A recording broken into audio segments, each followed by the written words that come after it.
Leadership doesn't just start when you open doors. It starts when someone believes you're capable of more and refuses to let you play small. Welcome back to The Real Room. I'm your host, Lacretia Mitchell, and today's episode is rooted in growth, challenge, and leadership shifts that shape founders for the long haul. My guest today is special and one that I'm super excited about. It's Miss Heather Schleeper. She is the founder and owner of Heather Company Realty Group, a boutique brokerage that was born in October of 2017 with a clear philosophy: quality over quantity.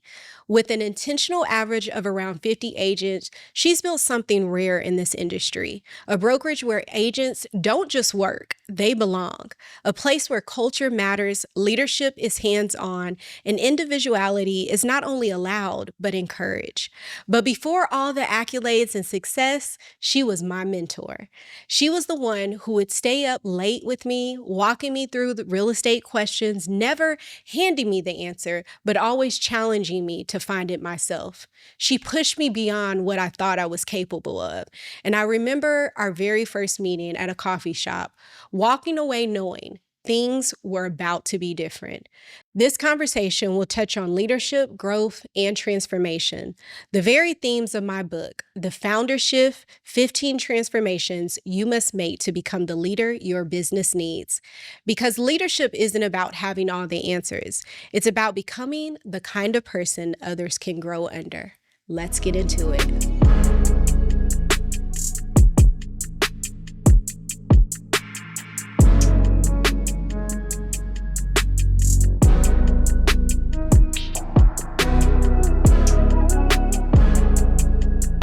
Welcome. How are you? Thank you for having me. I'm good.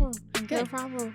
Okay, so I typically do a this or that, but I want to give context as to why you're sitting here, Okay. and give you your flowers. I know you don't cry, but I probably will, so let me try to keep it together. Okay, so first of all, I just have to say thank you for being the person that you were to me and that you continue to be. I know we don't talk a lot now, but just know that I see you and I appreciate you, and you took time, so many times out of your day to just pour into me. And I truly believe you are one of those people that make others around them better. And Thank you. so thank you for being my mentor and just somebody that I can look at, not just in real estate, but just as a wife, as a woman, as a mother. I just truly appreciate you. So got all Thank the you. gushy out the way. Thank you. And you didn't cry? And I didn't Congrats. cry. Okay. And I didn't cry. So I want to say this, and give some numbers. And I want you to tell Okay. me how this makes you feel when I say these numbers. Okay. Okay, you ready? So 910 transactions, 255,883,765 in volume, and number 7 brokerage out of 900 in Oklahoma City MLS. How does that make you feel? Those sound very familiar. I feel like, yeah, I feel like that was a 2025 highlight. Yes.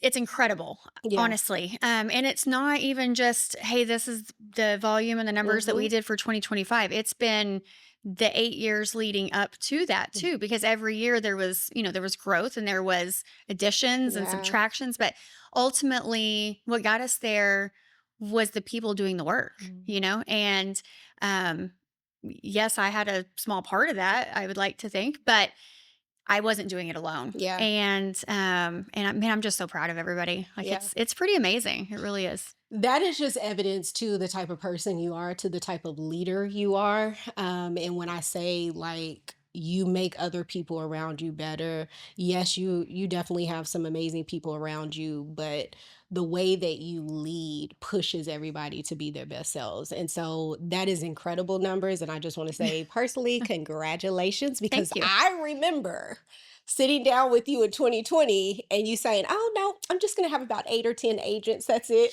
I know. And, we have a lot of agents even now that they don't Yes. necessarily love our growth. Right, If I'm right. just being candid and honest. And Mm, it's been hard for some people. And I keep wanting to go back to, as long as the foundation is Yeah. there and the brokerage level of service is there, Mhm. and agents can get get a response from me in less than 30 minutes if they need, Yeah. or they're getting help. As long as that quality is still there, then I think the growth is okay because we've have other things in place now Mhm. to help with that growth.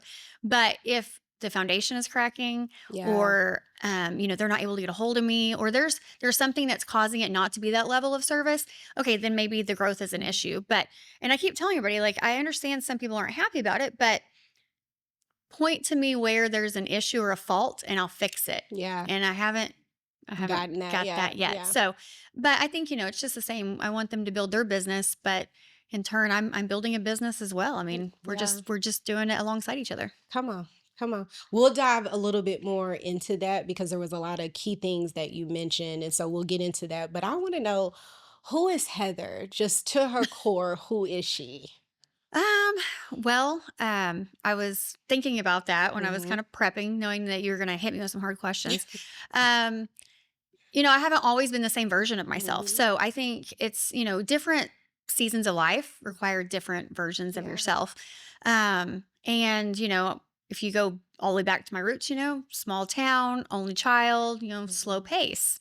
Nowadays, mom of three, wife, broker owner of the numbers you just handed Hmm. out, and at the end of the day, like, I still just want to be known as someone who is just down to earth. Yeah. I don't want to be like, oh, she's got this or that, or this is the numbers. And, I just want to be that person that's just sitting on the soccer sidelines on the weekends, watching Yeah. my kids and hanging out with my family. Yeah. That's what So I loved about you. Like, no matter how big the brokerage has grown, you have been like the same, like just down to earth. Like, you wouldn't even know that you rocked these numbers last year because you're just so mellow and chill. And a lot of people, they show it in different ways, but you just always have been just really low key about the entire situation, very humble. And so I've always respected that about thank you. you. Okay. What does leadership mean to you? So to me, I think leadership is taking a collective group of Mhm. people and trying to get them in the same direction. Mm. So, and by doing that, you're creating safety and clarity. So, if I'm just leading you, I mean, people could aimlessly follow.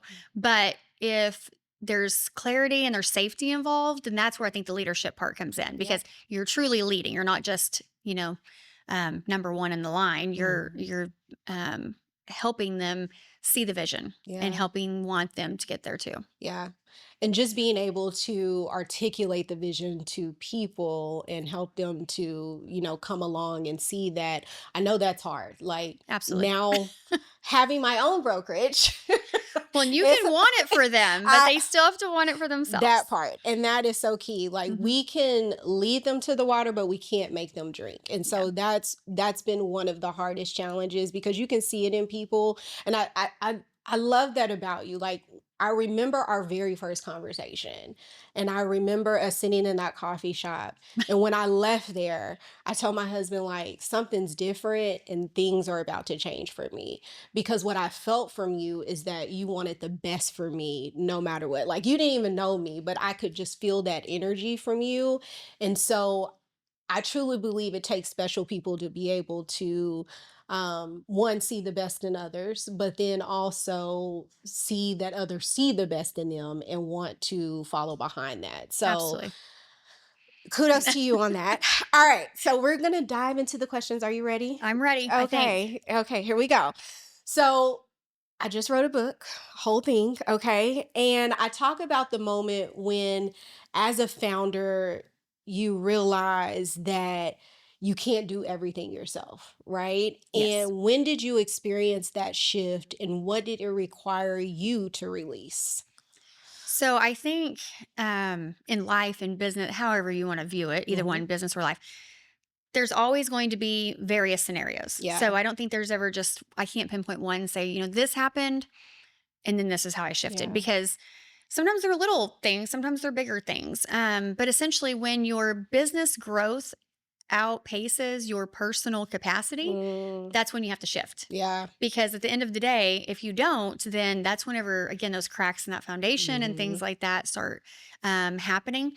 And what happens is whenever those times have happened over, my career, I have to essentially see that, recognize it, and then I have to be able and relinquish something. Right. And when I'm relinquishing something, that's the hard part because I know how I do it and I Yeah. know what level I do it at. I know, it's done the right way. I know I'm doing it 110%. Mhm. And if I'm handing that off to someone else, I might not be getting quite exactly what I want, Mm. but also I have to trust that they are capable. Yeah. And I would say the shift, that's probably the hardest part is just digging into the trust of Yeah. other people. Man, that is so good because I never really thought about that. Like at the end of the day, well, I'll say I never thought about it. I did think about it, but the way that you just put that, like you do have to trust people to be able to say, hey, okay, I'm giving you this. I'm giving you my baby. I'm giving you a piece of this business in a sense Yes, to take ownership and help it to be better. And so there is a lot of trust factor that has to go into absolutely. that.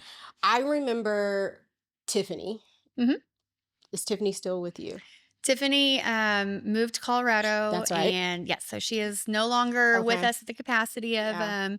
office or business manager. She had a Okay. lot of different titles over the years. She Yeah. was with me 10 plus years. So, So I just remember her role and just what she brought to the table and the Mhm. help. And I can only imagine just the relief from that. But over time, when you talk about just the personal capacity, what was like, if you think back, what was that first moment where you were like, okay, I need to get a Tiffany or I need to. Yeah. No, I remember vividly actually. And I feel like some of these stories I've told so many times over the years that I'm like, I think some of the agents get very tired of like hearing them. No, but somebody out there needs to hear Yeah. this. But I'm like, oh, here we go again. No, but I was only a few years in business and we did like a listing competition at my old Okay. brokerage and they did it every year. And I was the new person and one Okay. of the youngest in the office at the time, believe it or not, it was back in the day. But I got 19 listings. Mm, And that was just 19 signs and yards. That's not the buyers I was also wow. representing under contract. It wasn't those listings that then went pending and then having that transaction. And so I remember thinking to myself, I had no assistant or anything at this point. I was like, I think it's time I might need Mm, help. And so sometimes agents will come to me and they'll be like, so when do you know you need an assistant? And I'm like, well, what do you have going on? Well, I've got 2 contracts. I'm like, probably not ready yet. mm-mm. And it's easy to want to relinquish because Yeah. you want to have the growth, but I wouldn't say it's smart to wait to the point I was, Mm, but I do know I also have a pretty wide bandwidth that I can take on things, which might be a little more than most people's norm. right. But essentially, at that point in time, that's when I knew, like, okay, I need something. And so when I first hired an assistant, it was only like 3 hours a day is all I needed them. Yeah. It was 5 days a week, 3 days a week, or 3 hours a day, 5 days a week. But all I was doing was like, okay, I need you to upload my documents, or I need you to go Mm, put out a sign, or I need like just very small things. Because at that point, I just thought I needed just a little bit, right. fill in the gaps. And then with Tiffany over the years, it got easier to trust her because I had trained her. She didn't know Mhm. anything about real estate when she joined me. Um, but it was very much where, I brought her in on our rental Yeah. portfolio Mhm. and she was helping on that capacity. And there was just things like over the years, and Michael can always, he can always like see it before I can sometimes, but he'll say, this is getting a lot or this is too much or this or that. Yeah. And I finally had got to that point with our rentals where like some of it, it was too much because we Yeah. had 50 something properties on top of my other business of real estate. And so he's like, Tiffany needs to take over. And it was hard because Mm, I was the relationship with all these tenants and I was the one who was doing all the things. So, um, but once I did it and I wrapped my brain around the trust part of mhm. it, it was, Easy breezy. and it, Yeah. it was a godsend Yeah. because I needed that. And then over the years, there were just little things here and there, but it usually, I don't really like change, Mhm. believe it or not. And so it sometimes takes me a little bit of getting very uncomfortable before I'll do something to make myself comfortable. Mm. So, You mentioned Michael, and I want to mhm, touch on Michael real quick, which is her husband. mhm. So let's talk about just his support over the years because you've had the brokerage was established what year? 2017. So 2017, and I know he's watched you scale over time. How important has his support and just him being involved in the business been to you? Yeah. Oh, it's been huge. I couldn't imagine, well, I couldn't imagine doing life without Mm, him being exactly right by my mm, side. And we're very blessed, and I'm very thankful that we have the life where we've been able to work side by side for many of Love years that. now. Yeah. And I know a lot of people, that isn't where they're at in life. And so I know that's not something that can just happen. Yeah. But for us, it has been where we've been in a situation where even before I got into real estate, like we were getting into real estate investing first. And we were driving around doing sheriff sales together, like, running our own numbers. We didn't really know what we were doing, but, like we were doing it together and we Yeah. enjoyed that. And then even when I first got in real estate, we'd make sure we'd, meet up and eat lunch together and just, we're going to church together and just all those things. And I love it because he's always been there and he understands business from the Yeah. standpoint of, when I first got into business, I remember crying. I was like, I've been 4 months at this. And You cried? I did. Okay. Crazy, Go I ahead. know. Yeah. But I had been licensed for about 4 months and I hadn't sold one house, not one contract. Yeah. I was spending all my time and, money on gas and all this stuff. And I remember just like, maybe I'm not cut out for this. And he just was like, you have to spend money to make money. And this is Yeah. how a business goes.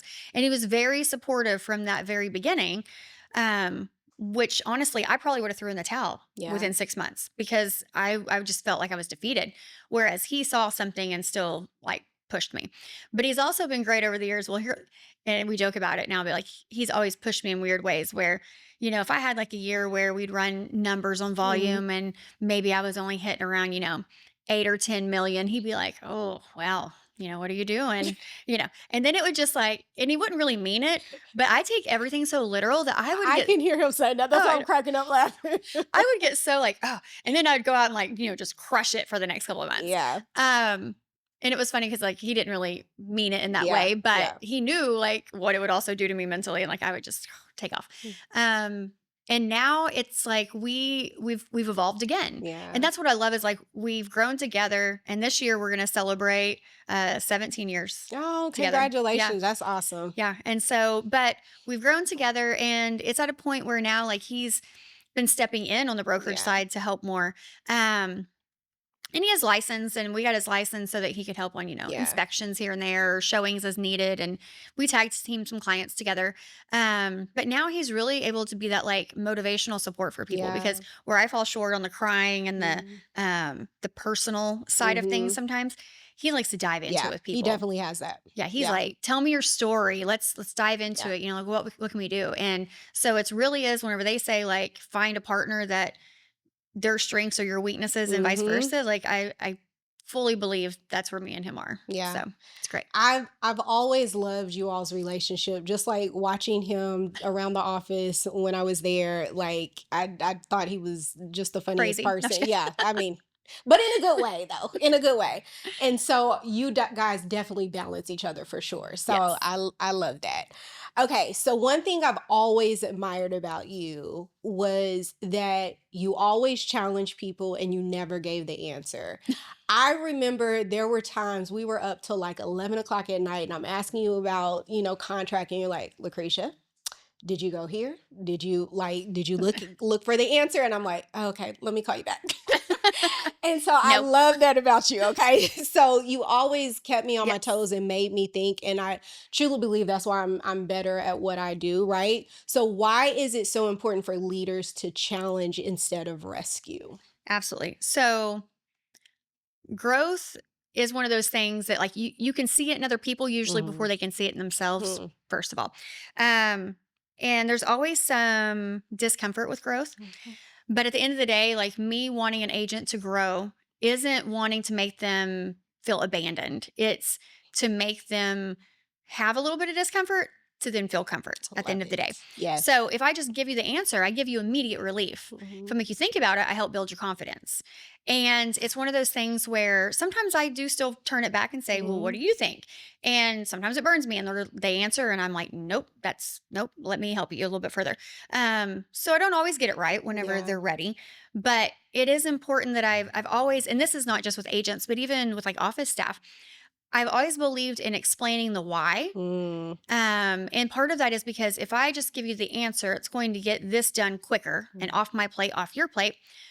but then you're not going to retain it. And then what's going to happen is it's going to show up again at some point, and you're going to have to come back to me. Now we're going to spend more time on it. So I've always felt like if I'll explain the backstory of why we do it or how we do it or the reasoning, then you are more likely to retain it. So then next time you probably won't have to ask me, or if you do, it would be more so like, I'm pretty sure this is what we did and why, but I just want to clarify. Love that. So to all of my agents out there, if you wonder where I got that from, it's her. Thanks, Sorry. her. Yeah. Sorry. Oh, they still don't love it. But I'm like, you're questioning it, you start taking ownership of it. Yeah. If I just give you the answer, like, you're not owning any of it at the end of the day. And like you said, they're going to keep coming back to you for the answer, and you're going to have to keep spending time on something that they should have got a long time ago. So I love that. Great principle on that. You intentionally kept Heather and Company, I feel like, small at first, right? I said at first. I still call myself boutique, and I got corrected. How? Amber, my office manager now, she's like, I don't think you can call yourself boutique. And I'm like, but in my heart, we're still boutique. She's like, okay. Yeah, in your heart. Okay. Yeah. How many agents do you have now? Yeah, I am horrible at numbers. I'll be honest. I think we're around 70 to 75. You have that many, Heather? Ish. Okay. She has a lot of agents. Okay. So 70 to 75. We're going to say at first you kept Heather and Company intentionally small. And like I said, I remember you saying no more than 8 and 10. I was like, okay, this is going to be perfect. I love it. Yeah. Right.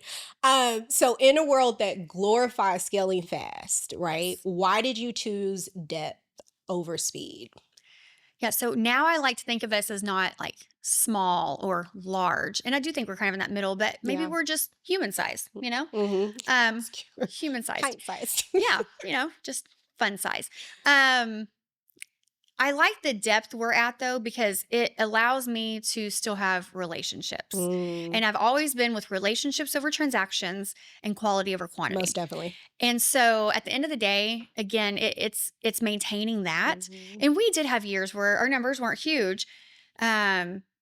And a lot of our growth the first 5 years was organic. I mean, I never recruited. I never did anything. And I don't know if a lot of people even know that, honestly. But a lot of it was word of mouth, like so-and-so knows you and referred you. Or, I mean, I think now we have at least 7 or 8 agents who I actually met them on a lead source, sold them a house, then they got licensed, and now they work for me as an agent. Like it. And then we actually have one that just joined, and the agent had sold a house with me, got her license, became an agent, and now she met a client through that lead source, and he just joined us as an agent. Oh, wow. So it's like the full circle puzzle piece moments are amazing. Yeah. But that speaks volumes for just the type of quality and customer service that you guys give, and how absolutely. they look at you guys. So most definitely. So I like that depth to me is way more important than just stacking the numbers on top. Now, the numbers are great, and the stats you gave at the beginning, I love it. But honestly, that's coming because we're still able to have the depth piece of it, and just have those relationships. Yeah. So I love that. Okay. So your brokerage has always allowed agents to kind of build their own brand. I think about all the agents you have. There's some big on social media, some not so much, right? But one thing I can say is that they're able to create this brand and build their own business. What does it take as a leader to create space for individuality without losing unity? Gotcha. So we are big on create your own logo, do your own slogan, all the things, as long as, it's registered as it should be and it's legal. Yes. But at the end of the day, I've always said, like, my name is on the door, quite literally and figuratively. And while I want that to be successful, I really care more about the reputation of the customer service piece of it. And so ultimately, if I'm educating and pouring into the agents, then they're doing that to their clients, the success will come. And it's kind of the same thing. If I am giving them the capacity to build their own brand and have their own legacy and do their own, advertising and everything that they want to do, then they have more ownership in it. And they're going to probably give it a little more, 110%, because it's theirs. And at the end of the day, it's a business, and they're not employees. They are independent contractors. And so I've always felt it very cliche as a brokerage to say, you can't do this, but yet you're not an employee. Just like I can't make it mandatory for you to do this or that on, coming to a meeting or working 8 to 5 every day or answering your phone at a certain time. it's your business. So if you want to have your own logo and build your name, like quite literally in this business, your name is your Yeah. reputation. And I do feel like if they have success on their own branding, Mhm. then if they have success, their logo has to be next to my logo Mm. ultimately if they're there, which then brings success back our way. Yeah. So, and it's the same thing with, in this industry, there are agents who put a lot of business out there, a lot of Mm. volume, and not one thing is in their name. And it Mm. makes me sad for them because they're the ones doing the work and Right. doing, Mhm. boots on the ground kind of work. And so, just the same as us letting them create their own business is such an extreme difference where some don't even allow them to even have their Mm-mm. own volume count. Mm-mm. And so here we are, we're like, do it Going. all. Yeah. Yeah, do it all and enjoy it. And, Yeah. we're here to cheer you on. Yeah. So, I love that. Okay, so let's talk about the emotional weight of leadership. Okay. Founders often carry more than people see: the responsibility, the decisions, the financial of it all, the people's livelihoods. How do you process the emotional weight of leadership? so there's definitely the weight of leadership. Mm. Um, is hard, especially whenever you know that your decisions ripple into other people's lives. Mm. So, if I make a decision, it can't be a quick, emotional driven decision Mm. because if I do that and then it hinders someone from, putting food on the table for their family, Yeah. like I have to, deal with that feeling. Um, but ultimately, everything has a consequence. Yeah. So, a lot of it is in leadership weighing, like if we do this, what's X, Y, and Z that could happen? And Mm. if I do this, what is the negative and the positive? Mm. Where is it going to outweigh the most? And, a lot of times there may be things where I'm like, oh, I think this is a great idea. And then when we really sit down, me and Michael, and talk about it, we're like, maybe Probably that's not. not a great idea. Yeah. And I've caught a lot of flack over the years from other people in the industry for the lead source that we give our agents. I've caught a lot of flack in the past about other brokerages on that lead source Mm.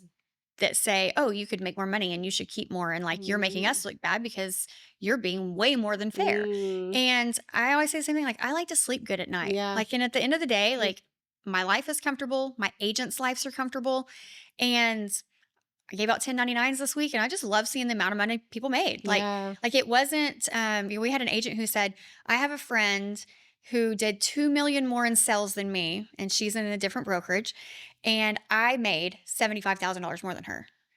And I said, "Okay, she sold 2 million more and you made 75K more." And she's like, "Yes." And I said, Wow. "Well, I wouldn't suggest you and your friends be comparing all of your financials. That's just me." But it was that eye-opening moment that okay, how I feel and what I'm saying is Yeah. still what's happening. Yeah. And I think it's important because the weight of that, if you do the opposite, like I Hmm. don't want to know that I'm keeping someone from, their kids' college tuition or Yeah. again, just paying their utility bills every month. Yeah. Just because why? I think I need to keep a higher split. Right. Like, Right. I think it's so easy to get caught up in this industry. Of course, if you don't know by now, we're both in real estate, right? Uh, but I just in think case. just in case you didn't know, but I think it's so easy to get caught up in what everybody else is doing, right? And I think it takes a strong person with morals and values to be able to say, you know what, I'm going to go against the grain, Yeah. because at the end of the day, I want to sleep at night, right? And so the fact that you do that again, another reason why I've always respected you and how you ran business. I hate that I did not dive in more into that part of it, but as of I think I told you this up until 2023, I was like, I'll never be a broker. What am I doing? Like that's not something I want to do. I just want to sell real estate. And my highest number, so I have to tell this story. I was at another brokerage. And our I like how we're leasing, like very, yeah, we're yeah. very, I was at another brokerage and I was 2 months in and Arlesia, I Mhm. ran into her and she said, you have to meet my broker. And I was like, okay, I might as well. I wasn't Yeah. happy where I was at. So I was like, okay, cool. Yeah, let's have a talk. We met and within 8 months, the numbers from being there just skyrocketed. And I was like, whoa, like, what am I doing? Like, Yeah. this is where I'm at. Now, nonetheless, y'all, I left twice and she took me back. Okay. She's not going to I do was going to that. bring that up later, but Yeah. since you said it, I don't have to. Listen, there was like carrots being dangled and I was like, okay, I'm the rabbit. Let me try it out. Right. But I came back home anyway. And she graced just with all the love and all the things, but she warned me. I did make you squirm a little. You did. You did. And she said, if you leave this next time, I'm not taking you back. I was like, okay, fine. So anyway, long story short, Sink or swim. Yeah, sink or swim. But just the growth that I had, it wasn't about the money that I made. Let me be very honest. It was the growth as a person, as a real estate agent, and just that unity and just feeling so supported that I was like, okay, this is the type of leader I want to be. Yeah. And it wasn't about me owning a brokerage. That wasn't even in my mind. It was just a leader in the community, a leader in these real estate streets. And so just to see that that is still being done, because you could have easily, like the numbers that you're hitting out, like you could easily be like, snoozy about the whole situation, right? But you're not, you're still the same person. And so that speaks volumes because you're not following what everyone else is doing. And I know that can sometimes be so easy. So again, another kudos to you. Well, thank you. Okay. Thank you. All right. So let's talk about looking back in 2017 when Heather and Company was born, right? Okay. Who were you then and who have you had to become to lead what it is today? So I feel like you added this one when I was like, No, I I didn't. think maybe she's trying to make me cry. No, I'm not, I promise. Okay, so we'll see if I can get through that. Okay. Okay. So 2017, Heather, very capable, very driven. I would still say same today, just maybe a different level. But 2017 was, I think you know my whole backstory, but I'll kind of dive into it a little bit. So 2017, I was at another brokerage, had a team. It was fine. Again, we talk about splits and all that. I was paying a lot, but I was happy. I probably was never going to leave, kind of like what you said. I Yeah. never dreamed of being a broker. I never dreamed of starting a brokerage. Like, I was good. Like, I just status quo. And then Michael and I decided to try to have a third baby. Most people think that was an accident, but it wasn't. We actually planned it. And I got pregnant. And then I delivered him in June of 2017, and he did not make it. And so he went to Jesus, and I was just wanting to keep myself busy. I wanted to not feel all the grieving I was feeling. I just, I wanted to keep my mind busy. And so I thought, well, I'm leading this team. I got time on my hands right now, so I'll take my broker class and it'll make me a better leader. And so I took the class and I had my broker exam about a week later because I flew through it and thought, well, that didn't take as much time as I thought. But then at the time, there was a lot of changes happening with real estate commission. And my assistant, Tiffany, at the time, she's like, hey, if you decided to change your license to this type, you could do it. And all you pay is the fee and you're done. Or you could go this type, but then you're going to have to redo this education. Or you do this. It was all this stuff. And it was kind of felt like a lot at the time. But it was just, she needed to know which way I was going to go with it. And so I said, well, how much would it cost for me to start a brokerage? I had no business at that point in time. Honestly, no business. None. You're like, what am I doing? And she was amazing and phenomenal. And so within about 48 hours, she had a whole spreadsheet sent to me. And down to the phones, found a place that was for lease. That was Tiffany, Yeah, she had it. Yeah. And I noticed it was cheaper than what I was paying. And I was like, well, that's interesting. Of course, it wasn't going to be at the scale I was at, but it was cheaper. And again, they say you should not make major life decisions while grieving. I probably shouldn't have, but Michael and I, we very much leaned into each other in that situation, and we prayed about everything and talked about everything, and just really decided it was the time. It was the right move. And so Heather and Company was born. Yeah. So out of a bad situation, bad time in my life, honestly. And then I told myself that first year, like I was going to intentionally keep it small because I didn't want to change a lot of other people's lives and make them change their licenses and all of this. And then me just decide this wasn't for me. Right. So of course the team I had went with me. And then, it was like Arlesia, our sons were in school together. And then she's like, oh, hey, I heard you started this. And then like another agent was like, oh, I did a cross sell with so-and-so. Like, could I come talk to you? And so before you knew it, we had a little more than I'd planned.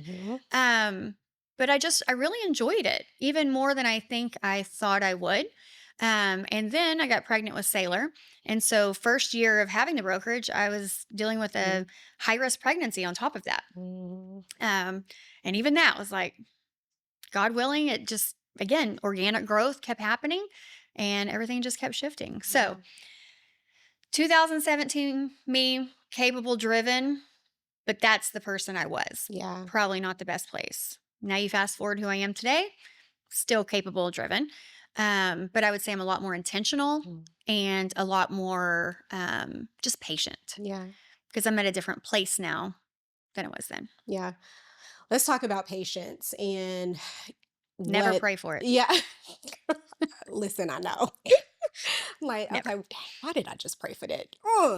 Ugh. So let's talk about patience and where you are now, right? And what that looks like and what that takes from you to have to practice that in the skill that you Yeah. are right now. So most people who know me well know like I don't do well with my face. Yeah, y'all. She does not have a poker face. No, no, my face says a lot. But at the end of the day, I also know like anybody who really like anybody who knows me knows like Yeah, this is what you get. I am very black and white. I'm not gray. It just is what it is. yeah. Now, as far as the patience part, I have found, it's one thing when you have 10 agents and you have them calling you, and again, maybe days and you don't hear from anyone. By usually 9 a.m., I've already had between 20 phone calls, text messages, emails, Come whatever. on. I Yes. also, and I don't know any other broker who does this, and I'm not saying it like a braggy thing, but just like this is how involved I like to Mm-hmm. be. And I say Mm-hmm. like because I choose this. I am our compliance, which is different even from when you were there. Are you? So our system where all documents go into BrokerMint, Yeah. I am the person who approves, rejects, and puts any comments on every single file and transaction we have. So all 900 whatever came through me. I like saying this. Contact the compliance department. Okay. I am She is compliance. the compliance department. Yes. And again, I know I could outsource, I know I could Yeah. hire, whatever, but I truly like when I, joke like, oh, Mhm. you have a contract question, ask me. Like Yeah. last year, I got accredited or approved or whatever through OREC to become an instructor through them Okay. so that I can offer CE courses to our agents. Don't charge for them or anything like that. But I have found the later in my years now of being in Mhm. this, the more so I really like that piece. I like the educating the agents. I really like the compliance part of it. Like Yeah. there's that part where I do have more patience that I can Mhm. tell because I want to take the time to make sure they get it, they understand it, they know why. Love that. Yeah. And sometimes that's hard, whenever you're dealing with 30 different questions Mhm. before, noon.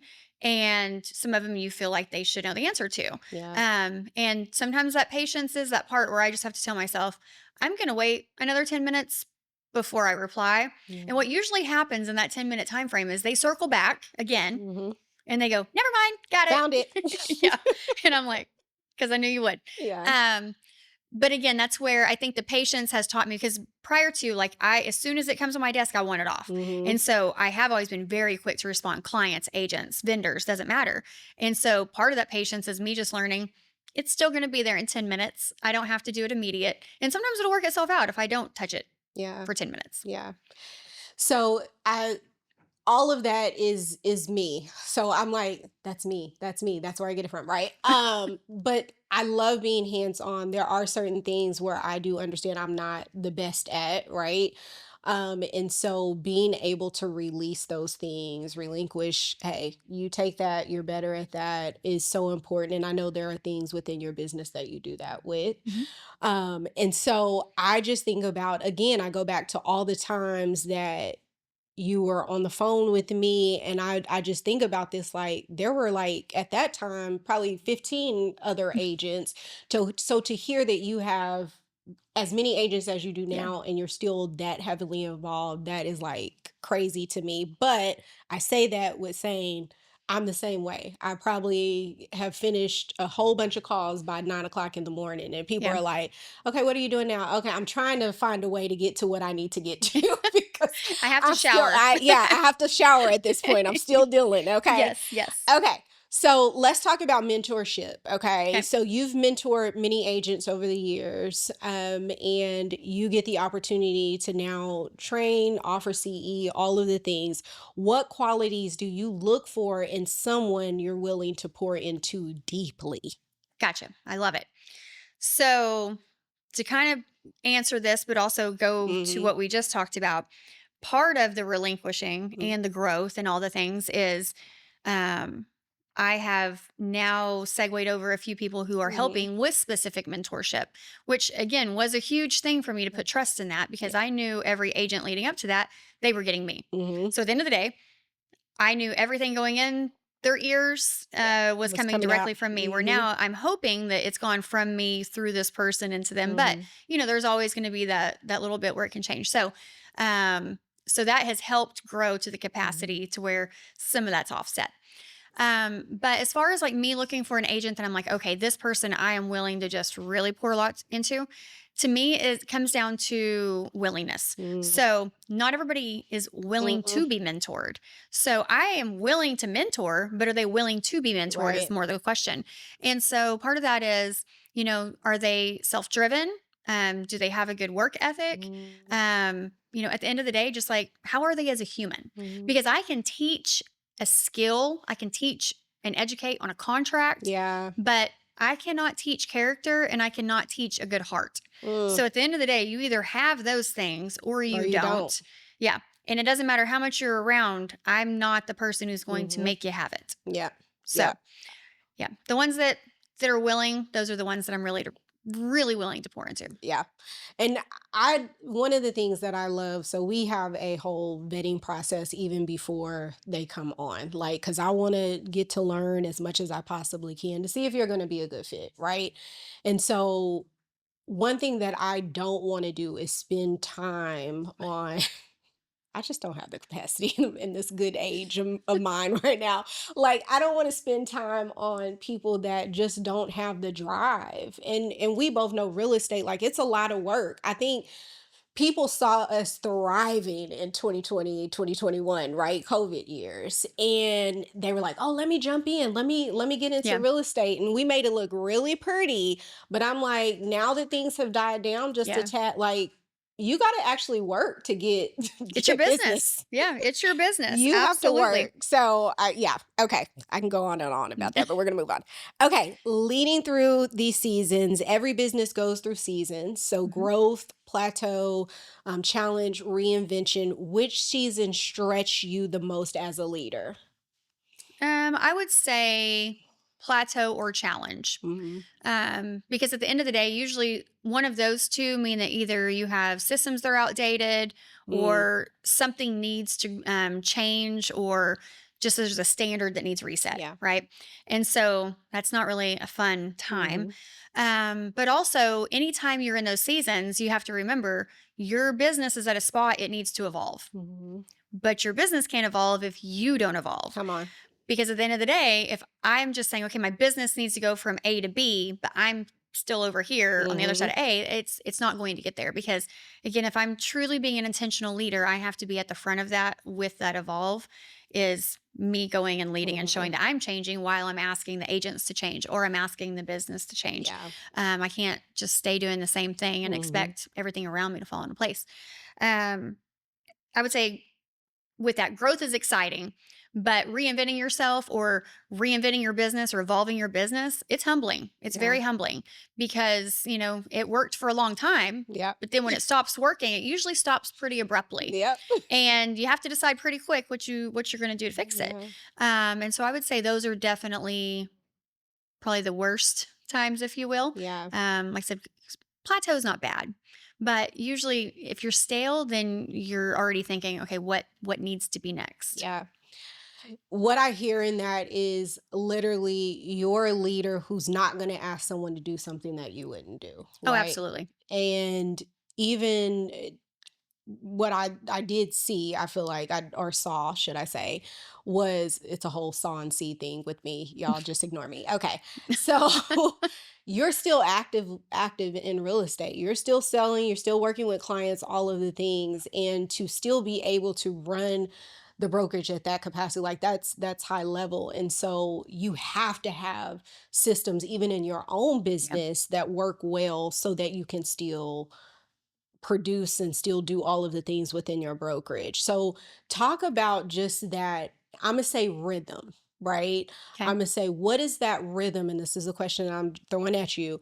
What does that rhythm look like for you to be able to still produce and run a big brokerage? Yeah.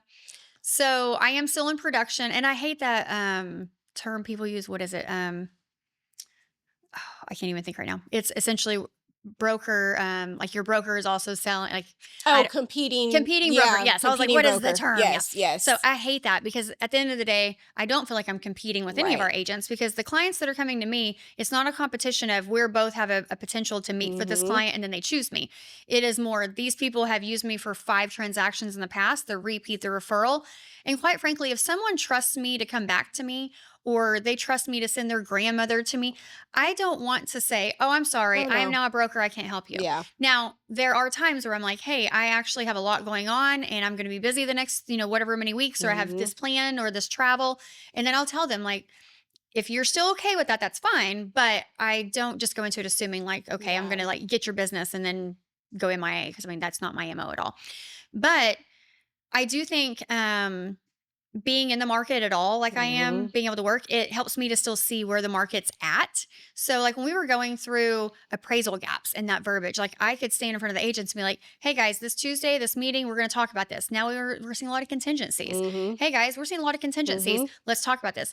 It still makes it where I'm very much involved in what's going on in the market. And I'm Mm-hmm. not just having to sit back and then hear it from the agents and then try to Yeah. do damage control. I'm hitting it more head on. Like, hey, this is something you might see, or this is a negotiating factor that is happening in the market right now that maybe you don't understand it. So let's dive into it a little bit more. Love that. And again, most of my volume is repeat referral. Yeah. And I, even then, like I said, I have a few here and there where I'm like, okay, Michael, like so-and-so reached out and he's Take like, it. great, I Yeah. got it. But I definitely don't, any leads that come into our brokerage, I haven't touched those in years. Yeah. And I like to keep it that way. Yeah. I want them to build their business and their brand. Yeah. I think it's so important for us to still, and it, yeah, competing broker, whatever you want to call it. I'm like, but how do you know, like, if you're sitting behind, and I'm not knocking anyone, but if you're sitting behind a desk all day, how do you know what's really going on in our market? Like, how are you able to educate your agents on things? So anyway, I Yep, can go on and on about that. So, okay. So absolutely. in my book, The Founder Shift, I talk about learning when to step back so others can step up. How do you know when it's time to lead from the front and when it's time to lead from the side? Because I know now you have certain positions and people in place. And this kind of goes back to another question, but I feel like we can go a little bit deeper on Yeah. this one. So I think leading from the front is more when you're going into uncharted territory Mhm. or unclear vision, or again, you're at a spot where you're needing to evolve or shift, or at that point, you need to be in front. Mhm. Like that's not a time that you take someone from the side and say, hey, here you go, Yeah. throw you to the wolves. I don't believe in that at all. So I think more the front leadership, that's where it needs to be. From the side is more so trusting. Again, I know we've Mhm. said that a lot, but trusting and relinquishing some over and knowing that they can do a good job. You know, a good leader will create space, but a great Mhm. leader knows when not to fill that space themselves. Mm. So I can create the space, but if I just jump back into it and like, oh, let me do that for you, I'm not truly trusting you. So a great leader will let someone else go in that space, have a little bit of discomfort, Yeah. and then see them rise out of that. And at the end of the day, you have to trust that if you put them in this position, then they're going to do what's needed. And if they aren't able or capable, they're going to circle back to you Yeah. because you've also train them that Mm. you're available, that they'll come back and make sure they get the help so then they can continue to lead from the side with you. Yeah. I love that. Good leader, great leader. Good one. Okay. Yep. When it's all said and done, what do you hope people say about the way that they felt being led by you? So a lot of people come, and this is just over years of doing this, and they kind of like you said, Mhm. like, I want to do this, but maybe I'm not going to be great at it, or maybe this isn't my thing, or whatever it may be.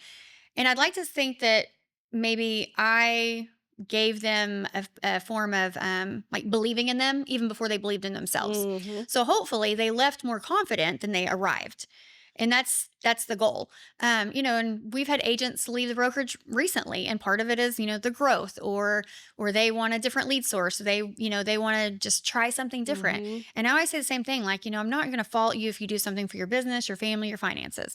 But ultimately, that's part of it. Is I would like to think they've been with us now, because most of these people came from situations where they were either in a team that was very toxic, Mhm. or they were getting most of their money taken from them on every deal, or they just weren't educated at all. I mean, it's a various amount of things, but they came to us almost broken, if you will. Mhm. And there was a part where at the beginning, it wasn't just, okay, let's teach you the contract and get you in here and get you some leads and get you some business. But it's like, okay, let's also take you and build you up and let you see that we're an environment and a culture here where we're a family. Yeah. And at the end of the day, we want you to be a part of it. And it's not just bringing you in so we have another license on the wall and Mm. another person in the building. And so I would hope anybody who's been with us would hopefully feel that they just took more away than what they came with. Yeah. I love that. For anyone that may be thinking about starting a business, or someone that is in it right now and they may be overwhelmed or just unsure or feel unqualified, what truth would you speak over them right now? I would say you're definitely not unqualified. You're not Mm. behind. You're not any of those things, because at the end of the day, leadership isn't something you arrive with. You're not born with Mhm. it. You gain it. Yeah. And usually, again, it comes from the uncomfortable, and then you learn your confidence along the way. So at the end of the day, if you're feeling that way, it probably means you're in a growth pattern right now, and you just need to stick it out and keep going through it, because you can't go around it. You got to go through it, Hmm. and it will get better. Yeah. So I would just say don't give up, and just don't expect instant results. Yeah. That's good. Watching, so full circle moment. Okay. So Yeah. watching me now, leading my own firm, and just this book, mentoring others. What has it been like seeing that growth from your side of the table? So this was the part where I was going to bring up you leaving multiple times, but you beat me to it. I told Michael, I was like, because I want to, and I want to preface it with this. Yes. I want to answer this honestly and Yeah. human as Yeah. possible. So when you came, so Hmm. I know we already talked about it, but I want to make sure we're Yeah. understanding. Yeah. So when we met, you were very much like, okay, when's the other shoe going to drop? Like Hmm. something like, it's too good to be true Yeah. kind of thing. And I remember you telling me that. And then you came, Hmm. and then I remember you saying, it is everything you said it was. Hmm. And everything was fabulous and great and wonderful. And then whenever you left, I remember being I was sat in my car in front of Gold's Gym. I remember where I was. And I remember I even dove into those numbers, and I'm like, this much came from me. This much came from you. Like, Yep. and and I never wanted you to feel like I was trying to force you to stay, Hmm. but I felt like it wasn't the right move. Yep. But again, I can only say so much, right? She was right. Go ahead. Hmm. But ultimately you went, and that was fine. And then when you wanted to come back, and then I said, we have to meet me outside the office, Yep. because I wouldn't bring you back. But we were at a much different place then Mhm. too. So we were smaller, and I was not only worried about, being a revolving door, so to Yeah. speak, but I wanted to make sure bringing someone back who had left, it wouldn't cause a ripple across Hmm. the brokerage, Hmm. because again, having that tight knit feeling we had. So it was very much conversations within, like, this is, this is how I feel. How do you guys feel? Because I wanted to make sure, Yeah. because if I would have just brought you back in and other people didn't feel some kind of way or Mm. felt some kind of way about it, it very much could have been not just a negative for them, but a negative for you. Yeah. And then ultimately that trickled up to me. So I really like to think that I tried my best to Hmm. to make sure it was a good thing for everybody. So then you came back, things were great again. And then when you did come to me and you were leaving, I do remember saying, okay, I will not be a revolving door this time. But, honestly, the human side of me, the selfish side of me, I didn't want you to go, because I saw each time you came Yeah. what you did. And I'm not saying what you did, like, oh, what you did for our Yeah. numbers, but I saw your drive and your determination was never in question. Like, Mm. it was always there. Yeah. And you're amazing at what you were doing. But I had the human selfish side of me Mhm. that was like, I don't think she's ready to start a brokerage. I Mm. don't think this is her thing. Mm. And so by thinking that, reminds me of how my broker was when I went to him, and I Mhm. said the same thing. And that's why I say I think it's just a human selfish side of us. Mhm. Because when I went to him and I was like, "Hey, I think I'm going to do this." I was closing 15, 20 million a year already. Like Wow. it was I was Yeah. already managing people. Like it wasn't like I wasn't capable. But I remember him saying, "Are you sure you're not going to are you sure you should do this, because a lot of people think they can and they can't? Mm. And are you sure you're going to be able to keep to maintain the business you're getting, because most of it probably comes from our name next to yours?" Mm. And I remember saying, "No, I think I'm good. Mhm. I want to give it a try." And I feel like that's kind of where you were, like, Mhm. "No, I think I'm good. I want to give it a try." But just like for him, I think it wasn't that he had any ill will toward Yeah. me, just as I didn't for you. I think it's, we see how good you're doing where you're at, and then the Mhm. thought of, what if that doesn't go good, or Yeah. how that could affect you as well. Yeah. And so selfishly, I didn't think you were probably ready. But Yeah. then you went and you did it, and you keep doing all these other things, which I'm always like, it's Ow. amazing. Like, all I know all the things. And between the podcast and the book, and then you've added on, and you've brought other people in to lead Mhm. next to you. And honestly, I just think the leadership that you have evolved yourself into, I think it suits you well. Mm. And I think it looks good on you. Mm. And I think you're definitely finding your own way. And your way, whenever I say I felt like maybe you weren't ready, you haven't done it exactly like me. And then Mhm. probably at that time, again, we're different seasons and Mhm. different people along the way. I was probably more looking at it as, okay, if you're going to start a brokerage, you're going to do this, like, this is what I Yeah. did. You don't have to do it the way I did it. Yeah. You do it your way, Yeah. and you're That's the doing it. first time I've heard her say this, so I'm like, okay. I listen. It's I'm an trying to honest, take. No, it's it's an honest, honest answer. Yes. honest answer, and I truly appreciate that because it was one of those moments where honestly I was like, I don't know if I'm ready to lead in this capacity. Yeah. Like, this is a big deal, but it was something that I prayed on like hard because me and God went back and forth for a few months about it. Yeah. And it was one of those things where it was like, no, it's time. And Yeah. so I've always thought back to the moments where we've talked and how you led. And that's honestly, it's been the best example that I've had being in real estate since 2019. And so I'm just grateful for your mentorship. I'm grateful for your leadership. And again, we don't talk all the time. Like, this is the first time, like, we'll text here and there, Yeah. hey, Yeah. how you See each doing? other in an Yeah, event. yeah. Yeah. But this is the first time that we've been really like in front of each other in this way. And so I wanted to take this moment just to let you know, like, I truly and sincerely appreciate who you are and who you've been in my life. And even though it has not been loud or something that we talk all the time or Yeah. anything like that, you still are a person that I look to say, you know what, like, that's somebody that I respect and inspires me to be my best self. And I so appreciate that. I truly wanted to just bring you on here, one, for them to hear the type of mentors that I've had in my life. And you're the very first one on this series that we're doing. Okay. So on Oh, hope I leadership. started No, off you good did for you. amazing, y'all. She was nervous, by the way, but you did an So nervous. amazing job. Oh, And so to have you, I thought it was so important to have you because you were that person for me these last few years. And so I just yeah. wanted to say that face to face and make sure that you knew that. But also, like, I don't look at, I know we're in a field where it's like, oh, we're competing. I don't, There is so much business to go it around. is, That's the it's same thing. crazy. Yeah. Yeah.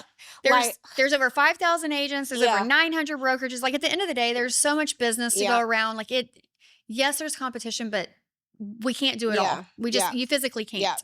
And you'll find your tribe. And that's the thing. Yeah, Like, I know absolutely. people are like, why would she have another real estate broker?